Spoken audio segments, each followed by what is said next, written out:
હિમાચલ પ્રદેશની ઊંચી ઊંચી પહાડીઓ વચ્ચે વસેલું એ નાનું એવું ગામ દિવસમાં જેટલું સુંદર દેખાતું હતું, રાત થતાં જ એટલું જ ડરામણું લાગવા માંડ્યું હતું. ચારેય તરફ દેવદારના ગીચ જંગલો, પહાડો સાથે અથડાતા બર્ફીલા પવનો અને દૂર વહેતી નદીઓ અવાજ એ ગામનો રહસ્યમય બનાવી દેતો હતો. એ જ ગામના છેવાડાના ભાગ પર માટી અને લાકડામાંથી બનેલી એક નાની એવી તૂટેલી ફૂટેલી ઝૂંપડી હતી, જેમાં દિનેશ નામનો એક ગરીબ છોકરો એકલો રહેતો હતો. દિનેશ બાળપણથી જ અનાથ હતો. તેના માતા પિતા એક પહાડી અકસ્માતમાં મૃત્યુ પામ્યા હતા. ત્યારથી જ તે મજૂરી કરીને પોતાનું પેટ ભરતો હતો. ક્યારેક જંગલમાંથી લાકડા કાપી લાવતો, તો ક્યારેક ખેતરોમાં કામ કરતો, તો ક્યારેક પહાડો પરથી પથ્થર ઉપાડતો. આખા દિવસની મહેનત પછી પણ ઘણી વાર તેની ઝૂંપડીમાં ચૂલો સળગતો નહોતો, પરંતુ આટલી ગરીબી છતાં તેના દિલમાં ઇન્સાનિયત જીવતી હતી. ગામના લોકો કહેતા હતા કે દિનેશ જેવો સીધો અને ભલો માણસ આખા વિસ્તારમાં કોઈ નથી. તે રાત્રે પહાડો પર હવામાન અચાનક બદલાઈ ગયું. સાંજ થતાં આકાશમાં કાળા ડિબાંગ વાદળો છવાઈ ગયા. તેજ પવનો ફૂંકાવા લાગ્યા. પછી જોતજોતમાં મુશળધાર વરસાદ શરૂ થઈ ગયો. વીજળી એટલી જોરથી ચમકી રહી હતી કે આખું ગામ ધ્રુજી ઉઠ્યું. દરેક જણ પોતાના ઘરના દરવાજા બંધ કરીને બેસી ગયું. બીજી તરફ દિનેશ પોતાની ઝૂંપડીમાં જૂના ધાબળામાં બેસીને ઓલવાતા ચૂલાને જોઈ રહ્યો હતો. તેની પાસે ખાવાના નામે માત્ર 2 સૂકી રોટલી હતી. ત્યારે જ અચાનક તેની ઝૂંપડીના દરવાજે જોર જોરથી દસ્તક થવા લાગી. ઠક ઠક ઠક. દિનેશ ગભરાઈ ગયો. આટલી રાત્રે કોણ હોઈ શકે? તે ધીમેકથી ઊભો થયો અને દરવાજો ખોલી દીધો. દરવાજો ખુલતા જ તેના હોશ ઉડી ગયા. સામે એક ખૂબ જ સુંદર પણ વરસાદમાં પૂરેપૂરી ભીંજાયેલી સ્ત્રી ધ્રુજતી ઊભી હતી. તેના વાળ ચહેરા પર ચોટેલા હતા. આંખોમાં ડર સ્પષ્ટ દેખાઈ રહ્યો હતો. તે ધ્રુજતા અવાજે બોલી, મને માત્ર એક રાતનો આશરો જોઈએ છે. હું બહુ મુશ્કેલીમાં છું. દિનેશ થોડી ક્ષણ તેને જોતો જ રહ્યો.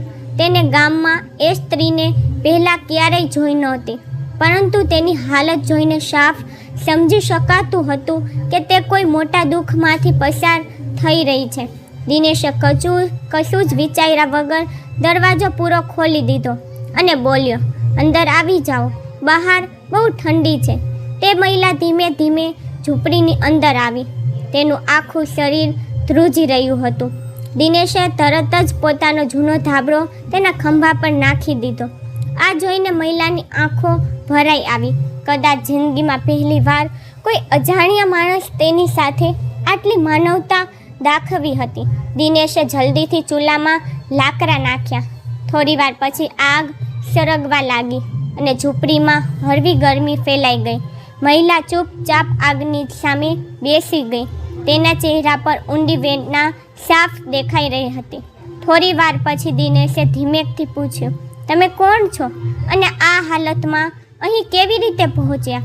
મહિલાએ પોતાની નમ આંખો ઊંચી કરી અને ધીમા અવાજે બોલી, મારું નામ સપના છે. આટલું કહેતા જ તેની આંખોમાંથી આંસુ વહેવા લાગ્યા. દિનેશ સમજી ગયો કે તેની પાછળ કોઈ મોટું દર્દ છુપાયેલું છે. તેને વધારે સવાલ ન કર્યા. તે ઊભો થયો અને પોતાની બચેલી બંને સૂકી રોટલી તેની સામે મૂકી દીધી. સપના નવાઈ પામીને તેની સામે જોવા લાગી. તેને પૂછ્યું, અને તું શું ખાઈશ? દિનેશે હળવું હસ્યો અને બોલ્યો, મને ભૂખ્યા સૂવાની આદત છે. આ સાંભળતા જ સપનાનું દિલ ધ્રુજી ઉઠ્યું. તે પહેલીવાર કોઈ એવા માણસને મળી હતી જેની પાસે પોતાની પાસે કંઈ નહોતું, છતાં તે બીજાની મદદ કરી રહ્યો હતો. સપના ધીમે ધીમે રોટલી ખાવા લાગી અને દરેક કોડિયા સાથે તેની આંખોમાંથી આંસુ પડતા રહ્યા. બહાર વરસાદ વધુ તેજ થઈ ચૂક્યો હતો. વીજળીના ગડગડાટ આખા પહાડને હલાવી રહ્યા હતા. ત્યારે જ સપના ડરતા ડરતા બોલી, જો તમને ખોટું ન લાગે તો શું હું આજની રાત અહીં રોકાઈ શકું? દિનેશે તરત જ માથું હલાવ્યું અને બોલ્યો, ડરશો નહીં, તમે અહીં સુરક્ષિત છો. આ સાંભળતા જ સપનાની આંખોમાં પહેલી વાર સુકૂન દેખાયું, પરંતુ બંને જાણતા નહોતા કે આ વરસાદી રાત તેમની જિંદગી હંમેશા માટે બદલી નાખવાની હતી. એ જ સમયે અચાનક ઝૂંપડીની બહાર કોઈના ઝડપી કદમોનો અવાજ ગુંજવા લાગ્યો. કોઈ ઝડપથી એ ઝૂંપડી તરફ વધી રહ્યું હતું. ઝૂંપડીની બહાર ઝડપી કદમોનો અવાજ સાંભળતા જ સપનાનો ચહેરો ડરથી સફેદ પડી ગયો. તેના હાથ ધ્રુજવા લાગ્યા અને તે ગભરાઈને દિનેશની પાછળ છુપાઈ ગઈ. દિનેશ સમજી નહોતો શકતો કે આખરે વાત શું છે. ત્યારે જ અચાનક ઝૂંપડીનો દરવાજો જોરથી હલવા લાગ્યો. ઠક ઠક ઠક બહારથી ભારે અવાજ આવ્યો. દરવાજો ખોલો. દિનેશનું દિલ ઝડપથી ધબકવા લાગ્યું. તેને ધીમેથી દરવાજો ખોલ્યો તો સામે ગામના 3 માણસો ઊભા હતા. તેમના હાથમાં ફાનસ હતું અને ચહેરા પર ગુસ્સો સાફ દેખાઈ રહ્યો હતો. તેમાંથી એક માણસ બોલ્યો, અમે એક ઓરતને આ તરફ આવતી જોઈ હતી. શું તે અહીં છે? આ સાંભળતા જ સપનાનું આખું શરીર ધ્રુજી ઉઠ્યું. તેને ડરતા દિનેશનો હાથ પકડી લીધો. દિનેશે પહેલીવાર અનુભવ્યું કે સપના કોઈ બહુ મોટી મુશ્કેલીમાંથી ભાગીને આવી છે. તેને હિંમત કરીને કહ્યું, અહીં કોઈ નથી. પણ ત્યારે જ પેલા માણસોની નજર ઝૂંપડીની અંદર બેઠેલી સપના પર પડી ગઈ. ત્રણેયના ચહેરા અચાનક બદલાઈ ગયા. તેમાંથી એક માણસ ગુસ્સાથી ચિલ્લાયો, તો તું અહીં છુપાયેલી છે.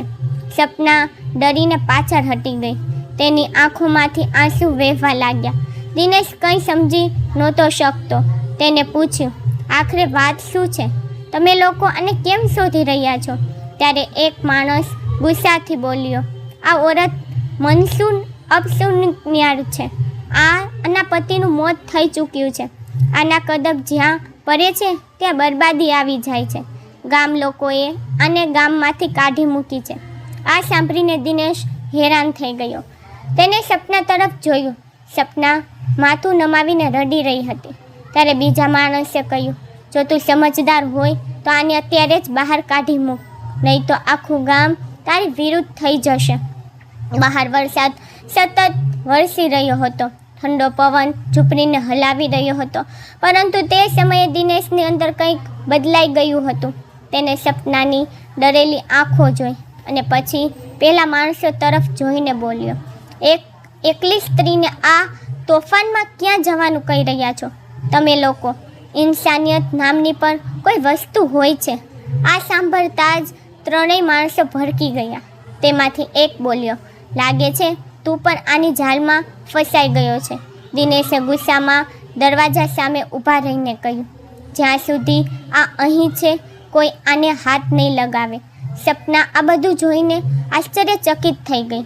તેના માટે આજ સુધી કોઈએ આ રીતે અવાજ ઉઠાવ્યો નહોતો.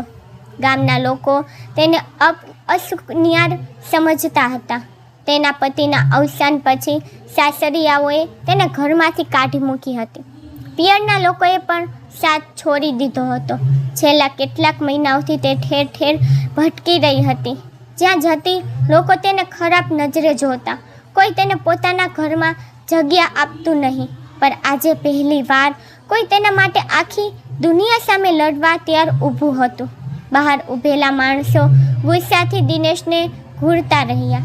પછી તેમાંથી એકે ધમકી આપતા કહ્યું, ઠીક છે, હવે તું પણ ગામ લોકોનો દુશ્મન બની ગયો છે. આનું પરિણામ બહુ ખરાબ આવશે. આટલું કહીને ત્રણેય ત્યાંથી ચાલ્યા ગયા. દિનેશે ધીમેથી દરવાજો બંધ કરી દીધો. ઝૂંપડીની અંદર સન્નાટો છવાઈ ગયો. સપના સતત રડે જતી રહેતી. દિનેશે ધીમેથી પૂછ્યું, શું સાચે જ આ બધા લોકો તને મનુષ્ય માને છે? સપનાની આંખોમાંથી આંસુ વહી નીકળ્યા. તેને ધ્રુજતા અવાજે કહ્યું, મારા પતિનું મોત લગ્નના માત્ર 6 મહિના પછી જ થઈ ગયું હતું. ત્યારબાદ ગામ લોકોએ મને અપશુકનિયાળ કહીને ઘરમાંથી કાઢી મૂકી. જ્યાં પર ગઈ લોકોએ મને તરછોડી દીધી. આજે 3 દિવસથી મેં સરખી રીતે ખાધું પણ નથી. આ સાંભળતા જ દિનેશનું દિલ ભરાઈ આવ્યું. તેને પહેલીવાર કોઈની આંખોમાં આટલું દર્દ જોયું હતું. સપના રડતા બોલી, તમે પણ મને અહીંથી કાઢી મૂકો. હું નથી ઈચ્છતી કે મારી નવજાત મારી વતી તમને કોઈ મુશ્કેલી થાય. પણ દિનેશે તરત જ કહ્યું, જે સ્ત્રીએ આટલું દુઃખ સહન કર્યું હોય તેને આ હાલતમાં એકલી છોડી દેવી એ પાપ હશે. આ સાંભળતા જ સપના ઘ્રુસકે રડી પડી. બહાર વરસાદ હજુ પણ રોકાવાનું નામ નહોતો લઈ રહ્યો, પરંતુ એ નાની એવી ઝૂંપડીની અંદર બે તૂટેલા લોકો પહેલીવાર એકબીજાનું દર્દ સમજવા લાગ્યા હતા. તે જ રાત્રે દિનેશે સપનાને પોતાનું બિસ્તર આપી દીધું અને પોતે જમીન પર બેસી ગયો. સપના તેને સતત જોઈ રહી હતી. તેના દિલમાં પહેલીવાર કોઈના માટે ભરોસો પેદા થઈ રહ્યો હતો, પણ તેને ખબર નહોતી કે આવનારા દિવસોમાં આ જ ગરીબ છોકરો તેની આખી જિંદગી બદલી નાખવાનો હતો. સવારે જ્યારે વરસાદ રોકાયો ત્યારે પહાડો પર હળવી ઘુમ્મસ છવાઈ ચૂકી હતી. ઠંડો પવન હજુ પણ ફૂંકાઈ રહ્યો હતો અને ગામના લોકો પોતપોતાના ઘરોમાંથી બહાર નીકળવા લાગ્યા હતા. બીજી તરફ દિનેશ આખી રાત જમીન પર બેસી રહ્યો હતો, જ્યારે સપના તેની જૂની ખાટલી પર સૂતી હતી. કેટલાય મહિનાઓ પછી સપનાને પહેલીવાર ચેનની ઊંઘ આવી હતી. જ્યારે તેની આંખ ખુલી ત્યારે તેને જોયું કે દિનેશ ચૂલા પાસે બેસીને લાકડા સળગાવી રહ્યો છે. તેના કપડાં રાતની ઠંડીથી હજુ પણ ભીના હતા, પણ ચહેરા પર હળવી મુસ્કાન હતી. સપના થોડીક ક્ષણ તેને ચૂપચાપ જોતી રહી. તેના દિલ અજીબ સરવરાટ થવા લાગ્યો. તેને ધીમેકથી પૂછ્યું, તે આખી રાત જમીન પર વિતાવી? દિનેશ હસીને બોલ્યો, તમે બહુ થાકેલા હતા, તમને આરામની જરૂર હતી. આ સાંભળતા જ સપનાની આંખો ભરાઈ આવી. તેને વિશ્વાસ નહોતો આવતો કે આ દુનિયામાં હજુ પણ એવા લોકો મોજૂદ છે જે સ્વાર્થ વગર બીજાનું દર્દ સમજે છે. ત્યારે જ બહારથી કેટલાક લોકોના અવાજો આવવા લાગ્યા. ગામના કેટલાય માણસો દિનેશની ઝૂંપડી સામે ઊભા હતા. તેમના ચહેરા પર ગુસ્સો સાફ દેખાઈ રહ્યો હતો. દિનેશ બહાર નીકળ્યો તો ગામનો મુખી તે જ અવાજે બોલ્યો, અમે તને રાત્રે સમજાવ્યો હતો, છતાં તે એ મનુષ્ય ઓરતને તારા ઘરમાં રાખી. દિનેશે શાંત અવાજે કહ્યું, તે બિચારી એકલી છે, આ તોફાનમાં તેને ક્યાં જવા દેત? પણ ગામ લોકોને તેની વાત સાંભળવી જ નહોતી.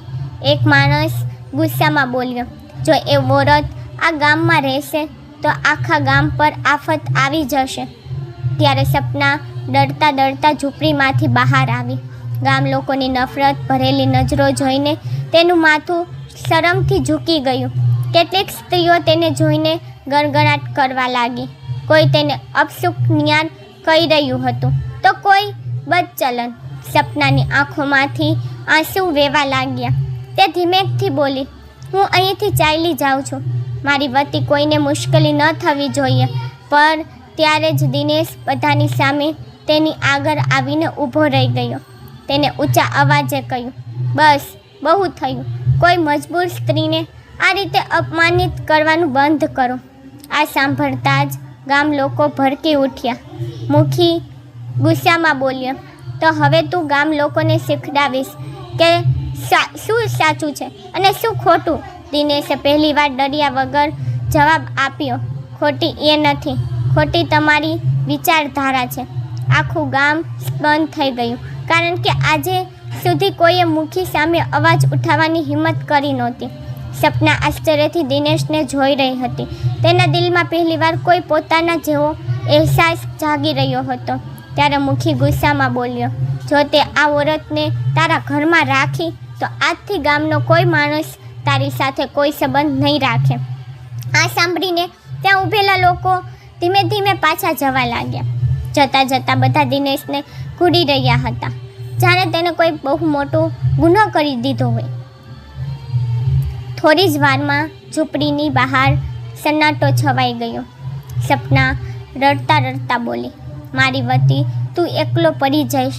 દિનેશ હળવું હસ્યો અને બોલ્યો, હું તો પહેલાં પણ એકલો જ હતો. આ સાંભળતા જ સપનાનું દિલ ભરાઈ આવ્યું.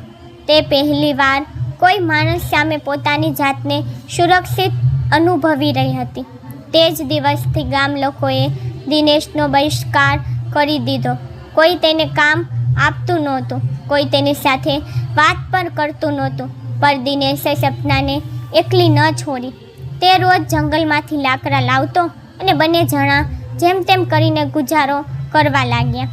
ધીમે ધીમે સપનાના પણ ઝૂંપડીનું કામ સંભાળવા લાગી. તે દિનેશ માટે જમવાનું બનાવતી, તેના ફાટેલા કપડાં સાંધતી અને સાંજે તેના પાછા ફરવાની રાહ જોતી.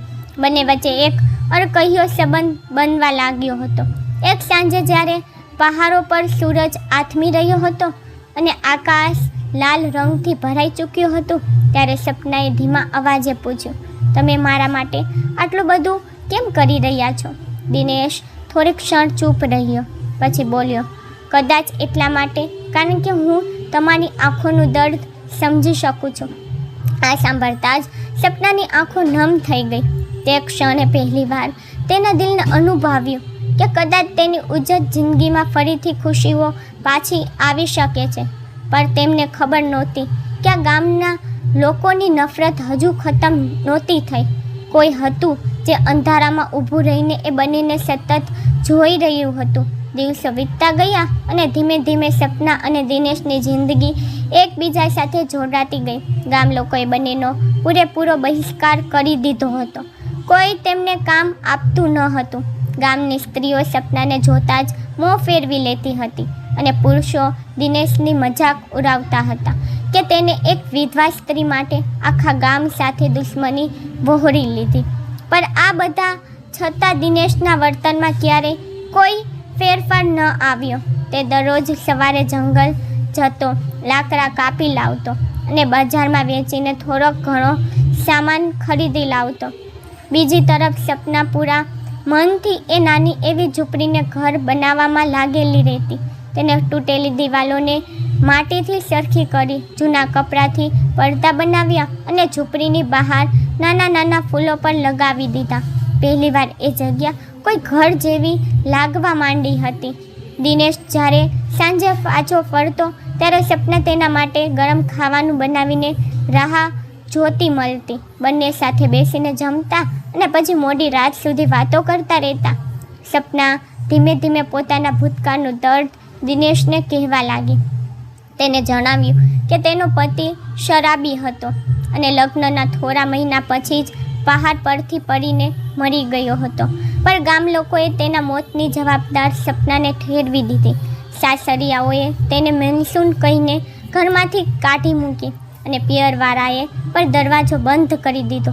આ બધું સાંભળીને દિનેશનું દિલ ભરાઈ આવતું. તેને અનુભવવા લાગ્યું હતું કે સપના જેટલી બહારથી સુંદર છે તેનાથી ક્યાંય વધુ અંદરથી તૂટેલી છે.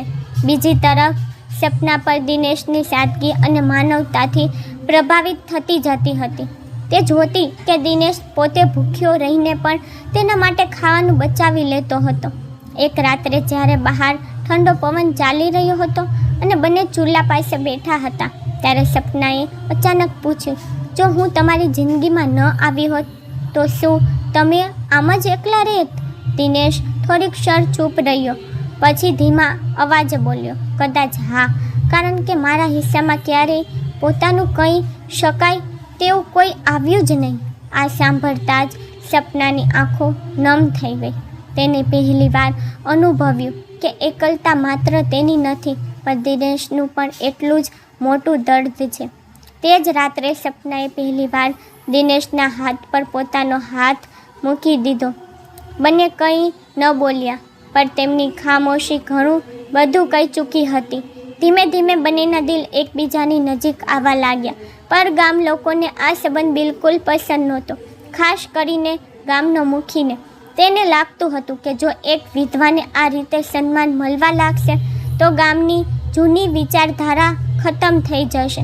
એક સાંજે જ્યારે દિનેશ જંગલ ગયો હતો ત્યારે મુખી પોતાના 2 માણસો સાથે ઝૂંપડીની બહાર પહોંચ્યો. સપના તેને જોઈને ડરી ગઈ. મુખીએ ગુસ્સામાં કહ્યું, તે એ છોકરાને તારી ઝાડમાં ફસાવી લીધો છે. સપનાએ હાથ જોડીને કહ્યું, મેં કોઈનું કંઈ બગાડ્યું નથી. પણ મુખીએ ધમકી આપતા કહ્યું, જો તે આ ગામ ન છોડ્યું તો બહુ ખરાબ થશે. આટલું કહીને તે ચાલ્યો ગયો. સપના ડરથી ધ્રુજવા લાગી. સાંજે જ્યારે દિનેશ પાછો આવ્યો ત્યારે તેને બધી વાત જણાવી દીધી. આ સાંભળતા જ દિનેશની આંખોમાં ગુસ્સો ભરાઈ ગયો. તેને પહેલીવાર સાફ શબ્દોમાં કહ્યું, હવે ગમે તે થઈ જાય, હું તમને એકલી નહીં છોડું. સપના તેને જોતી જ રહી. તેની આંખોમાંથી આંસુ વહી નીકળ્યા. તે રાત્રે બંને મોડે સુધી ચૂપચાપ બેસી રહ્યા. બહાર પહાડો પર ચાંદની ફેલાયેલી હતી અને ઠંડો પવન ઝૂંપડીની તૂટેલી બારીમાંથી અંદર આવી રહ્યો હતો. ત્યારે જ અચાનક દિનેશે સપના તરફ જોયું અને ધીમા અવાજે બોલ્યો, જો તમે ઈચ્છો તો આપણે બંને હંમેશા માટે એક થઈ શકીએ છીએ. આ સાંભળતા જ સપનાના શ્વાસ રોકાઈ ગયા. તેની આંખો પહોળી થઈ ગઈ. તેને વિશ્વાસ જ ન થયો કે કોઈ પુરુષ એક વિધવા સાથે લગ્ન કરવાની વાત પણ કરી શકે છે. સપનાની આંખોમાંથી આંસુ વહેવા લાગ્યા અને તે ઘ્રુસકે રડી પડી, કારણ કે જિંદગીમાં પહેલીવાર કોઈ તેના ભૂતકાળને નહીં પણ તેના દિલને જોયું હતું. દિનેશની વાત સાંભળીને સપના મોડે સુધી રડતી રહી. તેની આંખોમાં વર્ષોનું દર્દ ઉમટી આવ્યું હતું. તેને ક્યારેય સપનામાં પણ વિચાર્યું નહોતું કે કોઈ માણસ તેને તેની સચ્ચાઈ સાથે અપનાવવા તૈયાર થશે. તે ધ્રુજતા અવાજે બોલી, હું એક વિધવા છું દિનેશ. આખું ગામ મને મનુષ્ય કહે છે. તારી જિંદગી બરબાદ થઈ જશે. પણ દિનેશે એક પણ ક્ષણ ગુમાવ્યા વગર તેનો હાથ પકડી લીધો અને બોલ્યો, જે સ્ત્રીએ આટલું દુઃખ સહન કર્યું હોય તે મનસૂન ન હોઈ શકે. મનસૂન તો એ લોકો છે જેમને તને એકલી છોડી દીધી. આ સાંભળતા જ સપનાનું દિલ ભરાઈ આવ્યું. તેની આંખોમાંથી સતત આંસુ વહેતા રહ્યા. તે રાત્રે બંને મોડે સુધી ચૂલા સામે બેસી રહ્યા અને પહેલીવાર પોતાના આવનારા કાલ વિશે વિચારવા લાગ્યા. બીજા જ દિવસે દિનેશે નિર્ણય કરી લીધો કે તે સપના સાથે લગ્ન કરશે, ભલે આખું ગામ તેની વિરુદ્ધ કેમ ન થઈ જાય. જ્યારે આ વાત ગામ લોકોને ખબર પડી તો આખા ગામમાં હોબાળો મચી ગયો. લોકો દિનેશને પાગલ કહેવા લાગ્યા. ગામનો મુખી ગુસ્સાથી લાલચોળ થઈ ગયો. તેને પંચાયત બોલાવી લીધી. શાંત થતાં જ ગામની વચ્ચે ચોતરે બધા લોકો ભેગા થઈ ગયા. દિનેશ અને સપના પણ ત્યાં પહોંચ્યા. ચારે તરફ લોકોની નફરત ભરેલી નજરો હતી. મુખીએ ઊંચા અવાજે કહ્યું, શું તું સાચે જ આ વિધવા સાથે લગ્ન કરવા માંગે છે? દિનેશે ડર્યા વગર જવાબ આપ્યો, હા, હું સપના સાથે લગ્ન કરીશ. આ સાંભળતા જ ગામમાં દેકારો મચી ગયો. કેટલાક લોકો ગુસ્સામાં ચીલવા લાગ્યા. કોઈ કહી રહ્યું હતું કે આ ગામની પરંપરાની વિરુદ્ધ છે, તો કોઈ સપનાને અપશકુનિયાર બતાવી રહ્યું હતું. પણ દિનેશ બિલકુલ ન ડર્યો. તેને બધાની સામે કહ્યું, જે સમાજમાં એકલી સ્ત્રીને જીવવાનો હક ન મળે તે સમાજની પરંપરા ખોટી છે. આ સાંભળતા જ આખો ચોતરો બંધ થઈ ગયો.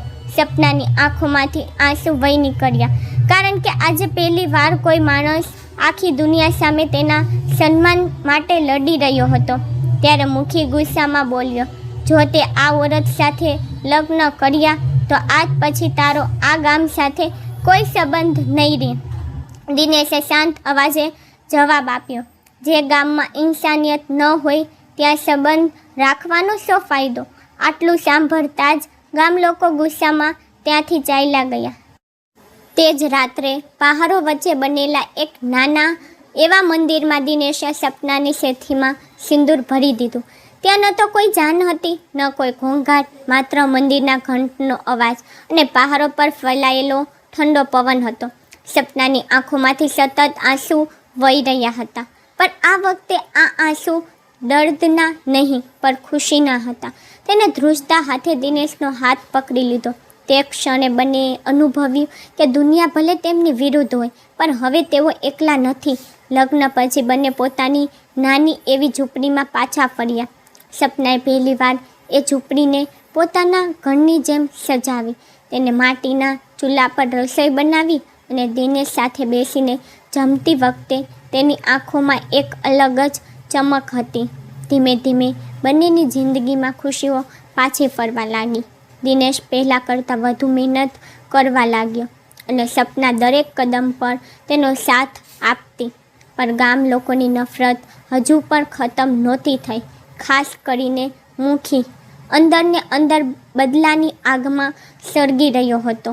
એક રાત્રે જ્યારે પહાડો પર તે તોફાન ચાલી રહ્યું હતું, ત્યારે કેટલાક લોકો ચૂપકેથી દિનેશની ઝૂંપડી પાસે પહોંચ્યા. તેમના હાથમાં કેરોસીન હતું. સપના તે સમયે અંદર સૂતી હતી અને દિનેશ બહાર લાકડા બાંધી રહ્યો હતો. ત્યારે જ અચાનક તેને પડછાયો દેખાયા. દિનેશ સમજી ગયો કે કંઈક બહુ મોટું થવાનું છે. આગલી જ ક્ષણે એ લોકોએ ઝૂંપડી પર કેરોસીન ફેંકી દીધું. સપનાની ચીસ નીકળી ગઈ અને જોતમાં ઝૂંપડી આગની લપેટમાં ઘેરવા લાગી. ઝૂંપડીમાં આગ લાગતા જ ચારેય તરફ નાસભાગ મચી ગઈ.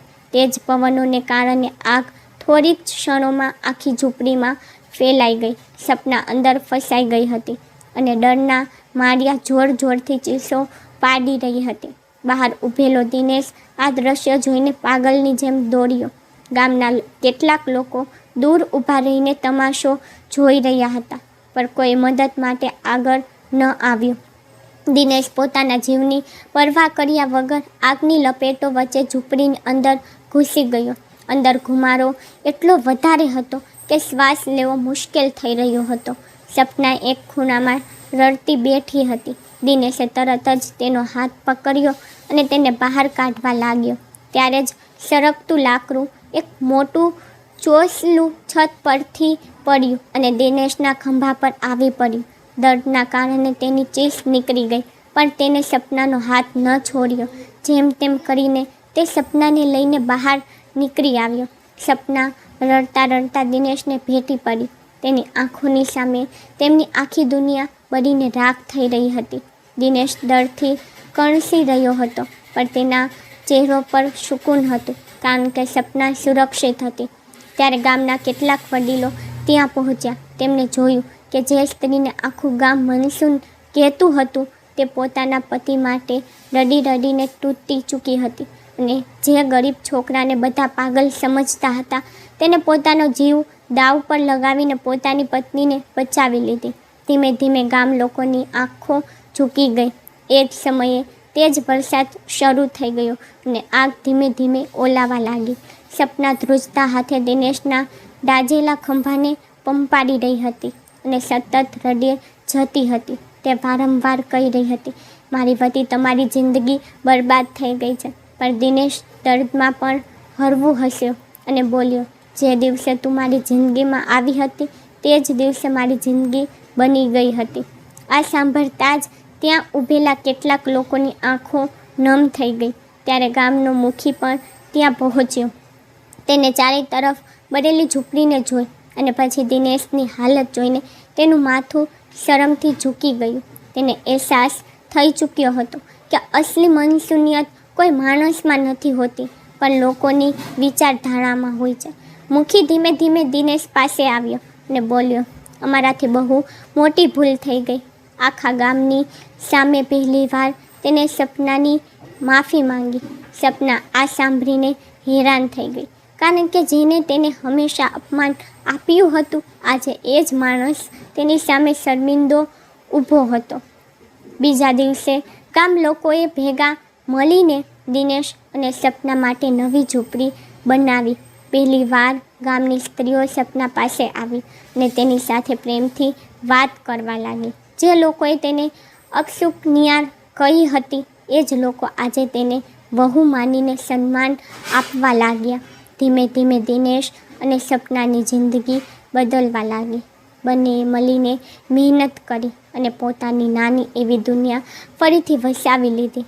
થોડા વર્ષો પછી એ જ ઝૂંપડીમાં એક નાના બાળકની કિલકારી ગુંજી તો દિનેશ અને સપનાની આંખોમાં ખુશીના આંસુ આવી ગયા. પહાડો વચ્ચે રહેનારા એક ગરીબ છોકરાએ અને દુઃખોથી તૂટેલી એ વિધવા મહિલાએ આખરે પોતાની જિંદગીમાં એ સુકૂન મેળવી લીધું હતું, જેના માટે તેઓ બંને વર્ષોથી તરસતા હતા. ગામના લોકો હવે તેમની મિસાલ આપવા લાગ્યા હતા કે સાચો પ્રેમ માણસનો ભૂતકાળ નથી જોતો, પણ તેનું દિલ જુએ છે. અને તે દિવસે પહાડો પર વહેતો ઠંડો પવન જાણે એમ જ કહી રહ્યો હતો કે જો ઇન્સાનિયત જીવતી હોય તો સૌથી વધુ તૂટેલી જિંદગી પર ફરીથી સંવરી શકે છે. મિત્રો, આ હતી દિનેશ અને સપનાના દિલને સ્પર્શી જનારી વાર્તા. એક એવી વાર્તા જેને આપણને શીખડાવ્યું કે માણસની અસલી ઓળખ તેનો ભૂતકાળ નહીં, પણ તેનું દિલ હોય છે. દુનિયા ભલે ગમે એટલી તડછોડી દે, જો કોઈ માણસને સાચો સાથ અને સાચો પ્રેમ મળી જાય તો તેની તૂટેલી જિંદગી પર ફરીથી સંવરી શકે છે. દિનેશે સાબિત કરી દીધું કે ઇન્સાનિયત સૌથી મોટો ધર્મ છે અને સપનાએ એ બતાવી દીધું કે દુઃખ ગમે એટલા મોટા કેમ ન હોય, આશા ક્યારેય છોડવી જ ન જોઈએ. જો આ વાર્તાએ તમારી આંખોને નમ કરી હોય, જો તમને દિનેશ અને સપનાનો પ્રેમ સાચો લાગ્યો હોય તો આ વાર્તાને વધુમાં વધુ લાઈક અને શેર જરૂર કરજો, જેથી આ સંદેશ દરેક માણસ સુધી પહોંચી શકે. અને જો તમે આવી જ દિલને સ્પર્શી જનારી ભાવુક અને રોમાંચક વાર્તાઓ સાંભળવાનું પસંદ કરો છો તો અમારી ચેનલને સબસ્ક્રાઈબ કરવાનું બિલકુલ ભૂલતા નહીં. તમારું એક સબસ્ક્રાઈબ અમને નવી અને શાનદાર વાર્તાઓ લાવવાની શક્તિ આપે છે. મળીએ આગામી એક વધુ શાનદાર વાર્તા સાથે. ત્યાં સુધી પોતાનું અને પોતાના પરિવારનું ધ્યાન રાખો. ધન્યવાદ.